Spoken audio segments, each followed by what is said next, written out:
और आपको बताए, धनी बनना हो तो बिल्कुल सरल उपाय है, अकाट्य उपाय है।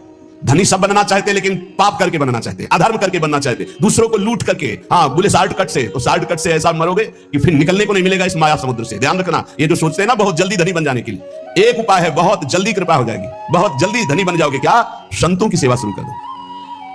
श्री नथियाबाई जी जब वृंदावन आई तो महिमा सुनने को मिली संत सेवा, तो उनका मुझ गरीब से क्या संत सेवा होगी।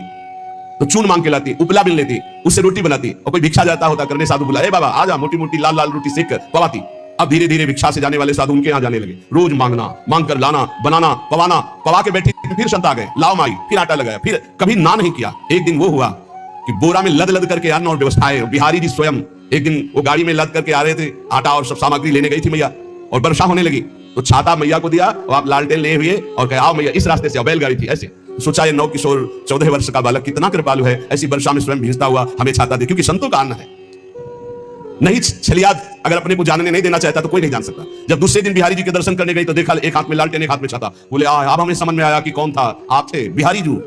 श्री महामहिम परम भागवत सुदामादास जी महाराज बिल्कुल इसी पद्धति से संत सेवा शुरू की थी। गवों के उपले बिनकर लाना और आटा मांगकर संतों को रोटी बनाना और पवाना, और आज सैकड़ों संतों का रोज प्रसाद होता है। तब से लेकर अभी तक रोज संत सेवा, सैकड़ों संतों के आसन लगे हुए, सैकड़ों संतों को भोग प्रसाद पवाया जाता है। ऋषिक मुरारी जी ने गुरु आज्ञा का पालन, संत सेवा करनी।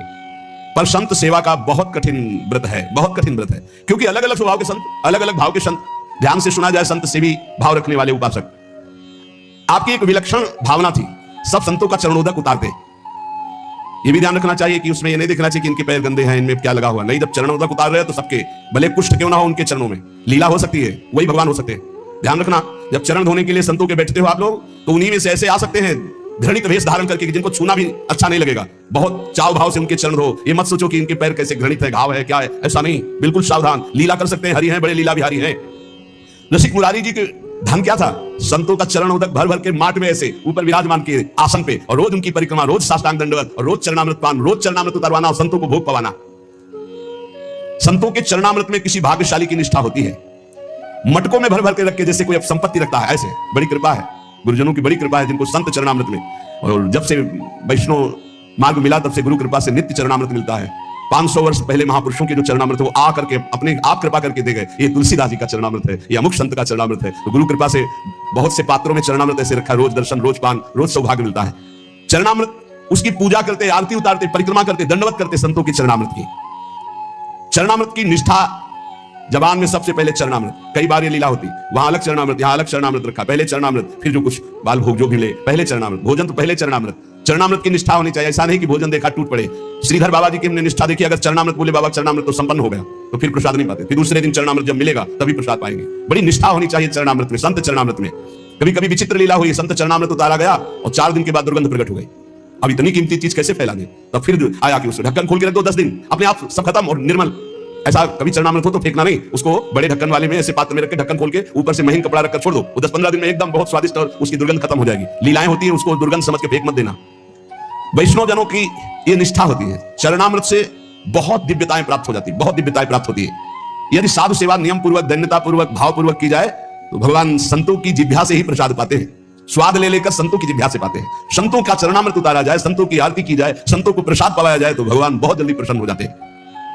गुरु आज्ञा, श्री रसिक मुरारी जी ने संत सेवा का बड़ा ही विस्तार किया। रोज संतों का निमंत्रण।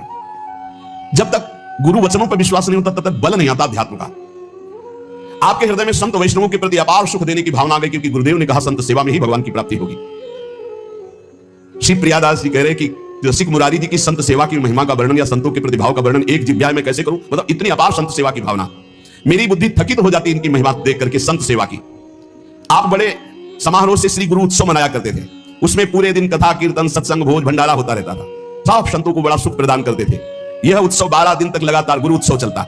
12 दिन भक्तों की भीड़ रहती जो देखने में अत्यंत आनंद प्रदान करने वाली होती है। गुरु उत्सव, इस उत्सव का नाम दंडोत्सव है। इस संबंध में कथा आती है कि इनके गुरुदेव श्री श्यामानंद जी श्री वृंदावन में जब वास करते थे तो नित्य प्रति सेवा कुंज में सोहनी लगाते थे। सोहनी लगाना हमारे ब्रज की बहुत बड़ी उपासना है, जिसे साधारण भाषा में कहते हैं झाड़ू लगाना, तो यहाँ सोहनी लगाना कहते हैं। तो रोज सेवा कुंज में सोहनी लगाते थे।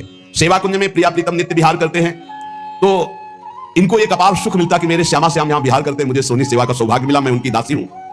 बाहर वो सोहनी लगाते समय बड़े गौर से वो एक एक लता के नीचे एक एक चरण चिन्ह को देखते हैं, कहीं प्रियालाल के चरण चिन्ह तो नहीं है, कहीं किसी लता के नीचे प्रियालाल विराजमान तो नहीं है।